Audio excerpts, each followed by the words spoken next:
de Sana Doctrina. Les habla el hermano César Tuñón. En estos momentos voy a aprovechar el programa que recientemente graba y difunde a través de las ondas hercianas y el internet el doctor Carlos Cruz Moya, donde invita al profesor Nicolás Lamé, el cual de manera muy magistral y con dominio del tema nos habla acerca de la apologética, reformada. Espero pues que este programa les guste. A mí en lo personal me gustó y lo comparto con ustedes, los oyentes de Sana Doctrina Bíblica. El Señor le bendiga. Amigo y amiga que me escuchas, te damos la bienvenida nuevamente a Púlpito. Amigo y amiga que me escuchas, te damos la bienvenida nuevamente a Púlpito Reformado, la voz de la Reforma Protestante en Puerto Rico, la voz oficial de la Iglesia Presbiteriana Reformada en San Juan. Te habla el reverendo Carlos Cruz Moya y te invitamos a que te quedes con nosotros en la próxima hora para que escuches palabra de Dios, la palabra que no se equivoca, la palabra que no vuelve atrás vacía, esa palabra que como espada de dos filos penetra hasta lo más profundo del corazón del hombre y la mujer. En esta hermosa noche en San Juan de Puerto Rico vamos a hablar del tema de apologética reformada. Apologética reformada, y tenemos un invitado muy especial que vamos a tener una entrevista para hablar de este tema tan interesante. Apologética reformada. En esta hermosa noche me acompaña mi esposa, la hermana Diana Bonilla. Dios le bendiga a todos los oyentes. Y también tenemos otro invitado que voy a presentar posteriormente para nuestra entrevista. Buscamos la palabra de Dios en Primera de Pedro, capítulo 3, versículos del 14 al 16. Primera de Pedro, capítulo 3, versículos del 14 al 16. Dice así la palabra de Dios. Mas también si alguna cosa padecéis por causa de la justicia, bienaventurados sois. Por tanto, no os amedrentéis por temor de ellos, ni os conturbéis, sino santificad a Dios el Señor en vuestros corazones, y estad siempre preparados para presentar defensa con mansedumbre y reverencia ante todo el que os demande razón de la esperanza que hay en vosotros, teniendo buena conciencia, para que en lo que murmuran de vosotros como de malhechores, sean avergonzados los que calumnian vuestra buena conducta en Cristo. Amén. En esta hermosa noche, hermanos, tenemos un invitado muy especial. El Seminario Reformado del Caribe comienza un curso de verano el próximo lunes de apologética reformada. Y para dictar ese curso hemos invitado al profesor Nicolás Lamé. El profesor Nicolás Lamé es graduado del seminario Mid América, el Seminario Reformado Mid América de los Estados Unidos. Es escritor, conferencista, pastor de la Iglesia Unida Reformada, la United Reformed Church en los Estados Unidos, pero actualmente es misionero en Costa Rica, en la nación costarricense de nuestros hermanos costarricenses. Casado, tiene 4 hijos y va a estar dictando un curso de apologética reformada por 2 semanas, un curso intensivo en el Seminario Reformado del Caribe. Y lo hemos invitado en esta noche para hablar un poquito de apologética reformada. Nick, un saludo a nuestros radioyentes. Gracias, hermano Carlos. Es un placer estar aquí con usted. Amén. En el mundo cristiano pues se habla mucho de, el mundo evangélico, ¿verdad? Se habla mucho de apologética y me gustaría que a los radioyentes le explicamos, ¿verdad? Explicarles lo que se entiende por apologética. Bueno, la palabra apologética significa una defensa. Le estamos dando una defensa por la esperanza que nosotros tenemos como cristianos ante el mundo incrédulo, ante retos del mundo no creyente.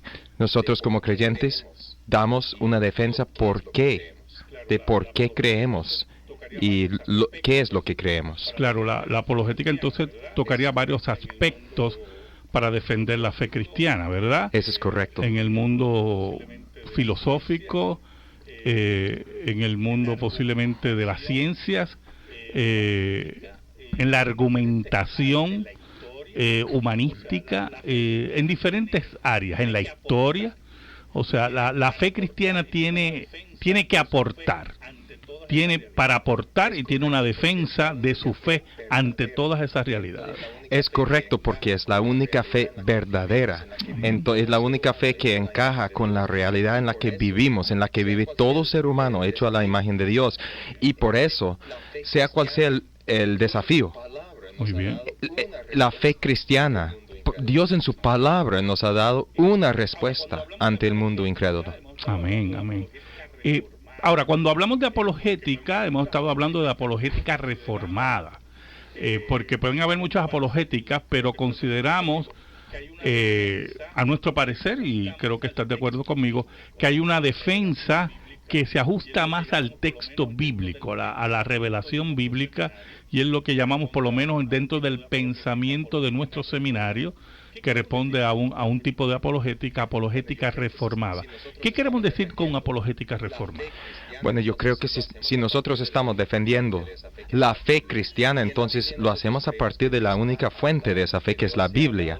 Y en la Biblia nosotros creemos que Dios ha hablado, que Dios se ha dado a conocer en su palabra.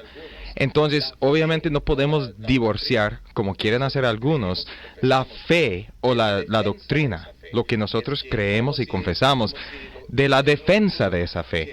Es que como si el único que el hombre necesitara fue unas evidencias que desde una óptica neutral podía evaluar y analizar para llegar a la verdad. No, la verdad, lo que nos enseña la palabra de Dios es que Dios es la verdad. Entonces, nuestro punto de partida no es una evidencia que es supuestamente neutro, sino la palabra de Dios. Dios mismo es nuestro punto de partida y su palabra. Al mencionar evidencia, pues entramos en un campo interesante, ¿verdad? Que se conoce como la apologética evidencialista o el evidencialismo. ¿En qué sentido la apologética reformada se aleja del evidencialismo sin, en algunos aspectos, negarlo, ¿verdad? Pero alejarse del punto de vista de la apologética, de la defensa de la fe. Bueno, el evidencialismo supone que el hombre es capaz por sí solo, por la luz de la naturaleza, por la razón humana, analizar objetivamente, si esa palabra tiene sentido, ¿verdad? Objetivamente, las evidencias que ve, los hechos del universo, de su vida, y analizando los hechos bien, el evidencialista supone que el hombre tiene que creer, por consiguiente, llegar a la verdad, llegar al conocimiento que hay un Dios. Pero lo que el evidencialista no toma en cuenta es, y digamos, la doctrina protestante, reformada, de la depravación total del ser humano. Que no que el hombre sea tan malo como puede ser, o como pudiera ser, sino que el hombre ha sido afectado por la caída, por el pecado, en todo aspecto de su vida, que no hay una parte de la vida humana que no sea afectada por el pecado, inclusive su mente, su razón. Y Romanos 1 habla bastante de la razón humana y cómo ha sido afectada por el pecado del ser humano y por la caída. Entonces, cuando decimos que no hay nada neutro, que no hay hecho que se pueda analizar objetivamente, es por ese hecho del pecado. Bueno, es interesante, hay una parábola de Cristo, la de Rico y el Lázaro, que en un momento que Rico le dice al padre Abraham, ¿verdad?, en la parábola, pero no sería bueno que me enviaras, si me puedes enviar o enviarle a alguien, ¿verdad?, para que no vengan a este lugar. Y Abraham dice, a Moisés y los profetas tienen, porque el que no va a creer, aunque viniera alguien de entre los muertos, no iba a creer, aunque viera la evidencia de alguien venir de los muertos, no iba a creer, que tiene que creer en la verdad, que es Moisés y los profetas, ¿verdad? En esa línea es que sigue la apologética reformada. En ese sentido, ¿verdad? Exactamente. Nosotros creemos que el hombre por naturaleza suprime o detiene la verdad en injusticia, como dice Pablo en Romanos 1. Y obviamente es una obra del Espíritu Santo que el hombre crea. Y Amén. sin esa obra no va a creer, no va a analizar correctamente a la luz de la palabra de Dios las evidencias del universo. Muy bien. Pero eso no significa que no presentemos una defensa. Claro, claro. Aunque es la obra del Espíritu Santo, Ujú. la fe. ¿Qué es la que produce la fe? Nosotros todavía tenemos una obligación, una responsabilidad de presentar nuestra defensa, nuestra razón por la que creemos en Dios, creemos en su palabra, y el Espíritu Santo puede usar ese testimonio como instrumento para convencer al mundo. Ahora, dentro de ese concepto de apologética reformada, hay una clasificación del mismo que viene de la idea de Van Til. Queremos hablar un poquito aquí de Van Til en esta noche y cómo se le llama a la apologética de Van Til. Normalmente se llama una apologética presuposicionalista. Muy bien, eso mismo. Y queremos saber qué queremos decir con eso. ¿Y quién era Van Til? Vamos a empezar por Van Til. Bueno, Van Til, Cornelius Van Til era un teólogo holandés radicado en Estados Unidos. Era profesor de apologética. Bueno, fue invitado a ser profesor de apologética en el seminario de Princeton, pero muy poco después de su llegada a Princeton es que tuvo que abandonar su puesto ahí porque los liberales de la PECUS, de la Iglesia Presbiteriana de Estados Unidos en esa época, en los años 20, ya eran apóstatas. ya habían reorganizado la institución, y tanto, bueno, Van Til como hasta el profesor J. Gresham Machen, que también era profesor de Princeton, abandonaron la institución. Eso fue cuando establecieron el seminario teológico de Westminster en Filadelfia. Ahí es que Machen invita a Van Til. Al principio Van Til ya estaba pastoreando una iglesia y se resistía. Exactamente, se resistía a ser profesor. No quería, pero se dejó convencer con el tiempo y Cornelius Van Til establece en cierta medida o desarrolla este concepto de apologética, ¿verdad? Que llamaste y me gustaría que repitieras el término. Presuposicionalista. Exacto. El presuposicionalismo, digamos. Exacto. Y básicamente, ¿de qué estamos hablando? Bueno, hablar de presuposiciones es hablar de las creencias más básicas que tiene todo ser humano. Llámese el fundamento de nuestro pensamiento. Realmente, todos los seres humanos tienen creencias básicas o primarias, digamos. Son creencias primordiales, con base en las cuales el hombre construye toda la casa de su pensamiento, el edificio de su pensamiento.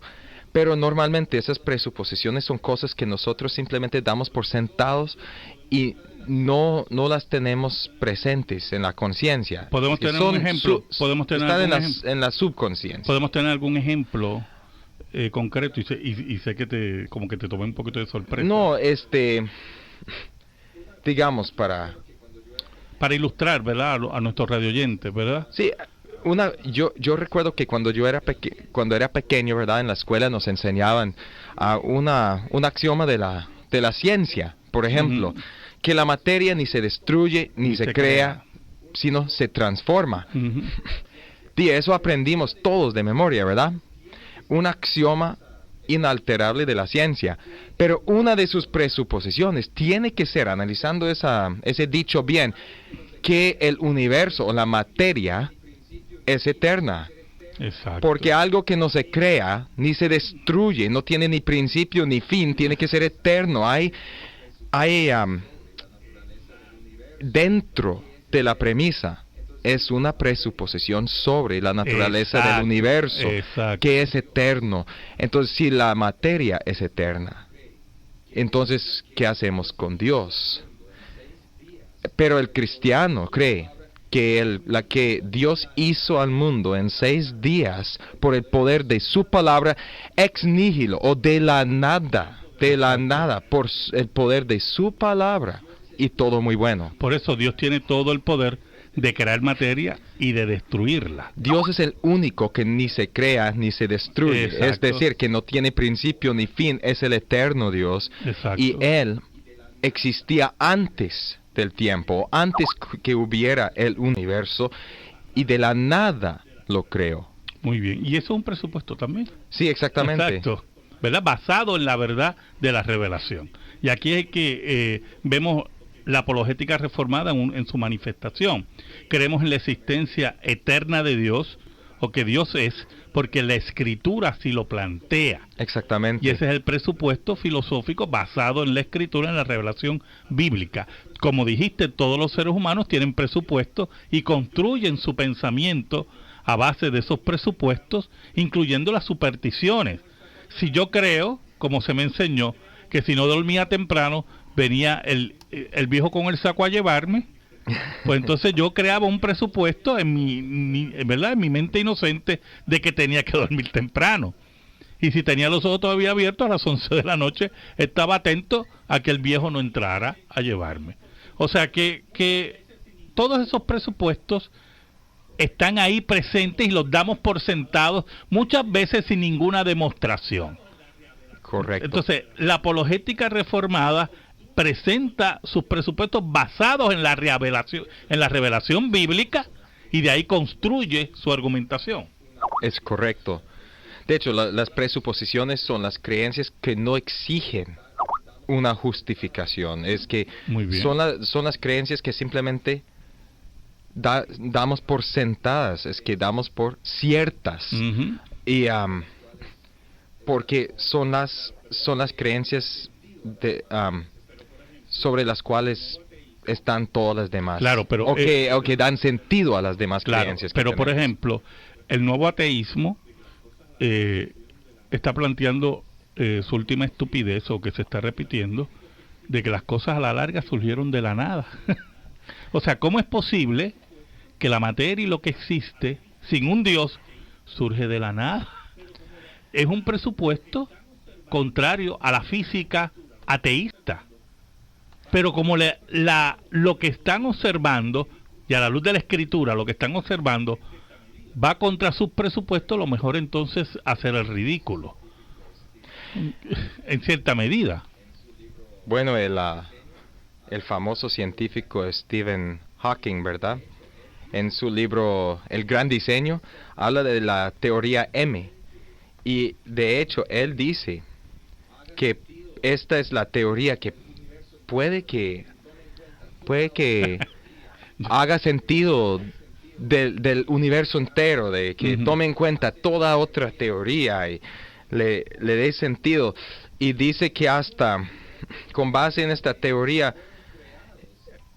se postula que existen muchos diferentes universos que fueron creados de la nada, y luego en la siguiente oración dice, pero esto no implica la necesidad de un Dios, una Increíble. deidad que haya creado desde fuera. Es Wow. que ellos creen obviamente en un universo cerrado, dirigido por leyes naturales Exacto. y fríamente, totalmente al azar, y que La las cosas apologética- simplemente así funcionan, y así funcionan porque así simplemente sucedieron. La apologética reformada entonces se enfrenta a esos postulados partiendo de la verdad bíblica. Sí, partiendo de lo que Dios ha dicho en su palabra. Y eso es muy importante, es que algunas personas critican a los cristianos porque nosotros tomamos nuestro punto de partida de la Biblia. Dicen, no, esa es petición al principio. Están incurriéndose en un error Uh-huh. lógico. Es que ¿cómo pueden apelar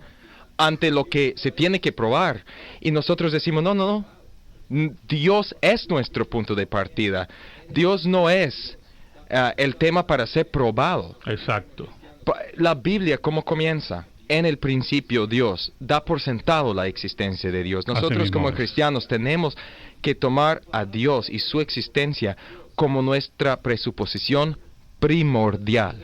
Amén. Y su palabra, obviamente, porque si Dios es otro, si Dios no es parte de este universo, si es totalmente otro, hablamos de su independencia. El otro, sí, la otredad su- de Dios. La otredad de Dios. Ujú. Entonces, ¿cómo va a conocerlo el ser humano finito y limitado y encerrado en este universo y en su mundo tan pequeño? A menos que Dios se haya revelado Amén. al hombre y se haya dado a conocer al hombre. Y la Biblia, de hecho, dice que eso se ha hecho de dos maneras, tanto en la creación, en toda la naturaleza, como en su palabra, por revelación general en la naturaleza y especial en la Biblia. Eso significa, como dice Pablo, que todos los hombres ya que nosotros fuimos creados a la imagen de Dios, que todos los hombres, siendo la imagen de Dios, conocen a Dios. Mira, ese es un punto ese es un punto de contacto que tenemos con el mundo incrédulo, que ellos no pueden negar quiénes son. Dios los hizo a su imagen. Y aunque detienen la verdad y la justicia de Dios, aunque detienen esa verdad en injusticia, es simplemente una verdad detenida o suprimida, todavía está en su corazón. Entonces, cuando nosotros tomamos como punto de partida la palabra de Dios, no podemos sino hacer contacto con el mundo incrédulo, aunque ellos lo negaren. Yo quiero comentar al hermano, hay un hermano aquí, el hermano Leonel de Santurce. Al final del programa se da un número de teléfono, unos números de teléfono, hermano. Me gustaría que el hermano Leonel me llamara el lunes para yo contestarle esta pregunta, porque esta contestación pues conlleva un tiempito, ¿verdad? Y al final del programa siempre se dan los números de teléfono y usted copia los números y el lunes usted me llama y vamos a platicar de esta pregunta que usted nos hace. Pero tengo otra pregunta y vamos a contestarla, Nick, en este sencillo. ¿En qué sentido Génesis 3 juega un papel importante en la apologética reformada? Bueno, porque Génesis 3 nos cuenta la historia del comienzo del problema. ¿Verdad que sí? Yo creo que sería muy provechoso tomar Génesis 3 junto con Romanos 1, del 16 en adelante. Porque Pablo ahí en Romanos 1:16 dice: no me avergüenzo del evangelio, de las buenas nuevas, porque es poder de Dios para salvación a todo aquel que cree, al judío primeramente y también al griego. En otras palabras, para todo el mundo, digamos. Porque en el evangelio la justicia de Dios se revela por fe y para fe, como está escrito: mas el justo por la fe vivirá. Ahora la gran pregunta: ¿qué es esta salvación? ¿Y salvación de qué? Bueno, a continuación Pablo dice: porque la ira de Dios se revela desde el cielo contra toda impiedad e injusticia de los hombres que detienen con injusticia la verdad. ¿Qué es esta impiedad e injusticia de los hombres? Bueno, Pablo nos dice, no está hablando necesariamente de los pecados, la inmundicia del hombre como tal. De eso sí habla más adelante, ¿verdad? Pero aquí, ¿qué es la impiedad e injusticia del hombre? Dice: porque lo que de Dios se conoce, les es manifiesto, pues Dios se lo manifestó, porque las cosas invisibles de Él, su eterno poder y deidad, se hacen claramente visibles desde la creación del mundo, siendo entendidas por medio de las cosas hechas, de modo que no tienen excusa. Entonces, Dios se ha revelado en la naturaleza. En Génesis 1 vemos la historia de la creación. Claro.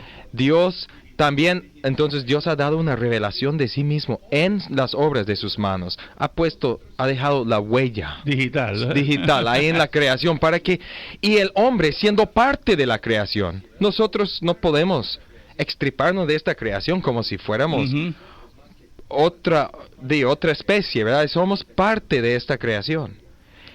Y nosotros, más que cualquier otra parte de la creación, manifestamos la gloria y la creatividad y los atributos de nuestro Creador, porque la Biblia dice en Génesis 1 que nosotros fuimos creados a su imagen y semejanza. Ahora, no podemos negar, ¿verdad? Y estamos hablando de la primera parte, que es lo que sería la unidad del texto. Esa creación entra en una caída, ¿verdad? Sufre la caída, lo que se conoce caída, creación y caída. ¿Qué podemos hablar de la caída y en relación a Génesis 3 y lo que estamos planteando? Bueno, sí, si me permite, no? Mira lo que dice Pablo aquí. Los hombres no tienen excusa, ningún hombre, ¿verdad? Porque Dios se ha dado a conocer a los hombres de tal manera que nadie tiene excusa, sino lo que hacen es detener o suprimir la verdad de Dios, lo que se puede conocer de Dios, en su injusticia. Dice, pues habiendo conocido a Dios, no le glorificaron como a Dios ni le dieron gracias, sino que se envanecieron en sus razonamientos, y su necio corazón fue entenebrecido, o oscurecido, ¿verdad? Claro.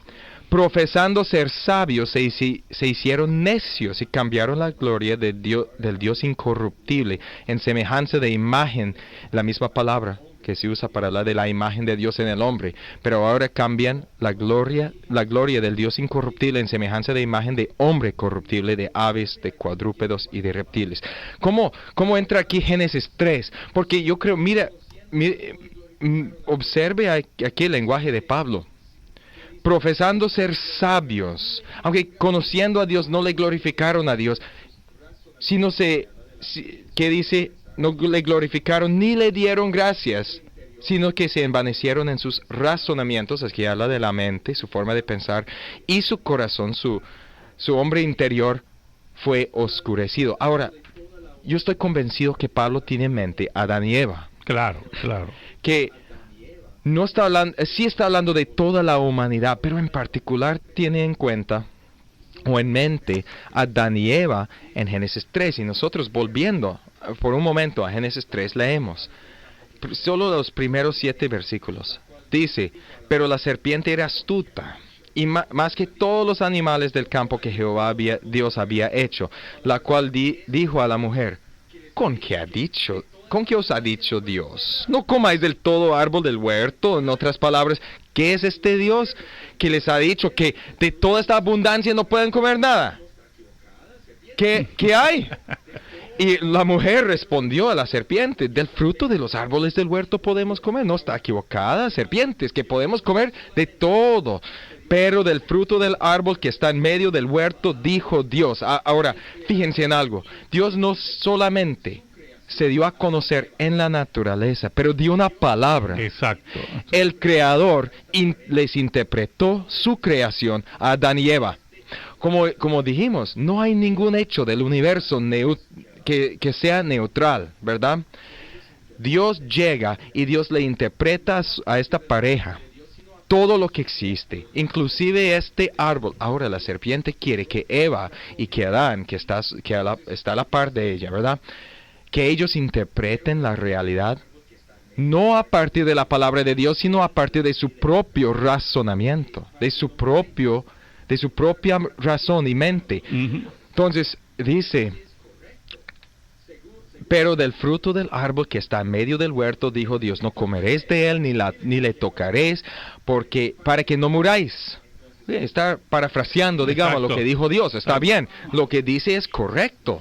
Seguro Adán le dijo, uh-huh, no, ni le toquemos. Ni le toquemos, ¿eh? Para que no muráis. Entonces la serpiente dijo a la mujer, no moriréis, no sean necios, no moriréis, sino que sabe Dios que el día de que comáis de él serán abiertos vuestros ojos. Mira, aquí en la Biblia, especialmente en Génesis, de hecho, fíjense cómo los ojos se relacionan con fe también. Exacto. Con sabiduría, exacto, con entendimiento. Entonces, serán abiertos vuestros ojos y seréis como Dios. En hebreo, ahí dice Elohim. Todos conocemos esa palabra, Elohim, uh-huh, que es la palabra que significa Dios, pero es plural, entonces a veces se puede, dependiendo del contexto, traducir como dioses. Uh-huh. En la Septuaginta, que es la versión griega del Antiguo Testamento, la traducción que usaba Jesús y los apóstoles, ¿verdad? Aquí dice theoi, o en griego eso significa dioses. Entonces, está interpretando el hebreo. Claro. Lo que dice la serpiente, yo creo que es la interpretación más correcta. Y ahora le digo por qué. Mira, como dice, seréis como dioses, la serpiente. Exacto. Seréis como dioses, ¿en qué sentido? Sabiendo el bien y el mal. O en otras palabras, determinando para sí el bien y el mal, lo correcto, lo incorrecto. Serán sus propios jueces. Serán capitanes de sus almas. Y serán independientes de Dios. Independientemente de lo que haya dicho Dios. Exacto. Y ahora mira, y vio la mujer. Ahora, referencia a los ojos. Ella está maquinando esto en su mente, y vio la mujer que el árbol era bueno para comer. ¿Quién le dijo? Y que era agradable a los ojos. ¿Quién le dijo? Y árbol codiciable para alcanzar la sabiduría. Ahí ya había surgido el pecado. Mira. Ella ni ha comido, ni ha probado el fruto jugoso. Y se está jugando de diosa. Exacto. Ya está determinando para sí, en su mente, razonando. Por eso Pablo dice, profesando ser sabios. Pero su entendimiento fue oscurecido, fue corrompido aquí. Porque ¿qué están haciendo? Se están alejando de la palabra de Dios, de la interpretación de Dios, y con base en su propia razón autónoma, digamos, entre comillas, interpretando su mundo. Entonces comen, y ella le da a su esposo. Vamos a ver, mira, la Biblia dice que Eva fue engañada, pero Adán no. Adán no, vamos a ver por qué. Pero Eva come, sus ojos son abiertos, y ven que están desnudos. Y ese es el principio de la caída, pero tiene sus raíces en una interpretación humana. Pero por eso es que vemos que el liberalismo ataca tanto a Génesis. Porque para el liberalismo teológico Génesis es veneno. Veneno a su pensamiento, ¿verdad? Y por eso niega la narración histórica de Adán y Eva. Pero aquí tan importante porque es la raíz del problema humano. Ahora, cambiando un poco de tema, los problemas cotidianos que encontramos en nuestra vida, los issues cotidianos, como la apologética reformada, ¿puedes mencionar algún issue cotidiano que podamos plantear a los radioyentes, ya que estamos en la postrimería de nuestro programa, ¿verdad? Por supuesto. Y yo creo que nuestra conversación sobre Génesis también entra aquí también. Mira, por ejemplo, no todo ataque en contra de la fe cristiana es filosófico, ni viene de la ciencia natural o materialista, mejor dicho. Muy bien. El hombre cotidiano muchas veces plantea un ataque en contra de la fe cristiana para proteger su derecho de desarrollar su propio proyecto de vida, digamos. Exacto. ¿Cuántas veces no hemos escuchado a la gente decir, es mi cuerpo, yo puedo hacer con mi cuerpo lo que me dé la gana? Pero, ¿cuáles son las presuposiciones?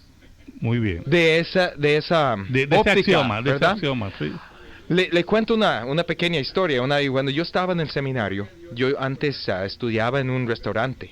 Yo trasnochaba ahí porque servían café las 24 horas. $1.50 por café ilimitado. Gloria a Dios. Wow, aleluya. Sí. Esos tiempos ya no existen. No, pero gloria a Dios, yo recuerdo eso con mucho agradecimiento en mi corazón. Pero yo ahí estoy estudiando, haciendo un ensayo, y llega un muchacho y se sienta sin invitación delante mío en la mesa y me dice, ¿y qué está haciendo? Y yo, estudiando. Me decía, uy, ¿qué está estudiando allá en la conversación? Y yo, muy molesto, sinceramente, porque exactamente. Entonces le digo lo que estaba haciendo, no me acuerdo, era algo para el seminario. Me dice, está estudiando para pastor. Yo soy luterano apóstata, me dice. Y yo, Al mismo así se identificó como luterano apóstata. Sí, eso exactamente, así se identificó. Y yo le dije, ¿y por qué apóstata? Me dice, es que la verdad es que antes yo creía, pero sinceramente he tenido demasiados problemas intelectuales con la Biblia, con el concepto de Dios. Y yo, sinceramente, porque estaba molesto, le dije, hasta Dios usa nuestro pecado a veces para cumplir toda su santa voluntad, pero yo le dije en mi molestia, no hombre, es que nadie tiene un problema intelectual con Dios, es siempre moral, le dije. Es que las verdades de la Biblia son tan sencillas que hasta mi hija de unos cuantos años es capaz de entenderlas a su manera, ¿verdad?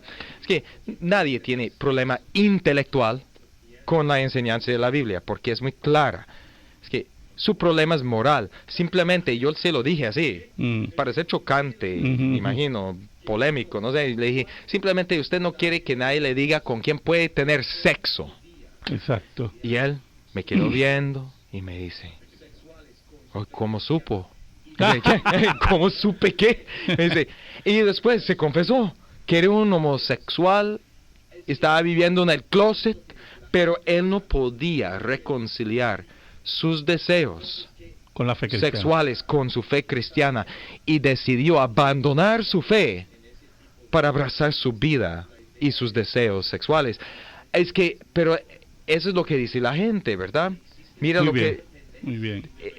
Entonces, ¿qué está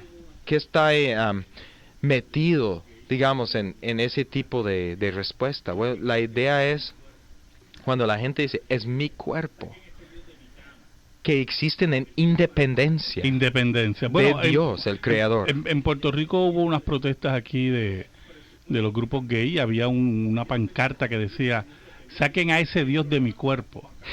O sea, saquen a ese Dios de mi cama. Porque el ser humano, como presupuesto, nacido en Génesis, quiere ser independiente de Dios. Entonces, como presupuesto pecaminoso, quiere ser independiente de Dios y lo que Dios dice. Y el problema, como acabas de plantear, planteaste el luterano apóstata, que por cierto hay muchos, es que Dios no manda en mi vida. Dios no manda en mi vida. Yo mando. Yo soy el dueño de mi destino, capitán de mi alma, como dijo Henley, el poeta. Es interesante lo que usted dice, saque este Dios de mi cama. Muy difícil que Dios es omnipresente. Pero ¿qué es la presuposición cristiana? La presuposición cristiana es que el fin principal de la existencia del hombre es glorificar a Dios y gozar de Él para siempre. Como en muy otras bien palabras, dice la confesión, ¿verdad? el catecismo menor de Westminster, menor. fuimos creados para Dios y para su gloria, y nuestra felicidad se encuentra en obediencia y sujeción a su palabra. Y eso porque cuando Dios nos hizo, Dios entró, Dios tuvo que condescender o bajar, porque su otredad significa que es completamente distinto de su creación. Tuvo que bajar y entrar en nuestra realidad, y así, eso es lo que la Biblia llama pacto. Dios hizo un pacto, estableció una relación especial con el ser humano en el huerto, y ese pacto de vida que hizo con Adán en el huerto sigue vigente hasta el día de hoy. Amén. Todos los hombres hechos a la imagen de Dios somos criaturas de pacto. O el hombre está en rebelión contra su Dios, o en sumisión a la palabra de su Dios. Amén, amén. Escríbenos. Púlpito Reformado, P.O. Box 363864, San Juan, Puerto Rico 00936. Púlpito Reformado, P.O. Box 363864, San Juan, Puerto Rico 00936. Si te interesa que este programa de radio se mantenga en el aire, puedes enviar tu ofrenda a nombre de la Iglesia Presbiteriana Reformada a la misma dirección. Púlpito Reformado, P.O. Box 363864, San Juan, Puerto Rico 00936. En esta hora, que Dios bendiga tu hogar, que Dios bendiga tu vida, que Dios bendiga tu trabajo, que Dios bendiga a tus hijos, y que la paz de Cristo, esa paz que es única, bueno, esa paz hermanos, que Él deposita en los suyos, que sobrepuja todo entendimiento, esté sobre Carlos ti Cruz Moya, y sobre su tu hogar. programa Dios te bendiga ricamente. Púlpito Reformado, permite que el profesor Nicolás Lamé aborde con respecto al tema de la apologética, un tema que definitivamente nosotros los cristianos debemos manejar y debemos empezar a entrenarnos en esto. Dios quiera que para lo sucesivo, nosotros podamos interesarnos en esto y saber presentar defensa de la fe que una vez fue dada a los santos. El Señor me los bendiga, y es mi oración que nosotros crezcamos en la gracia del Señor Jesucristo. Amén.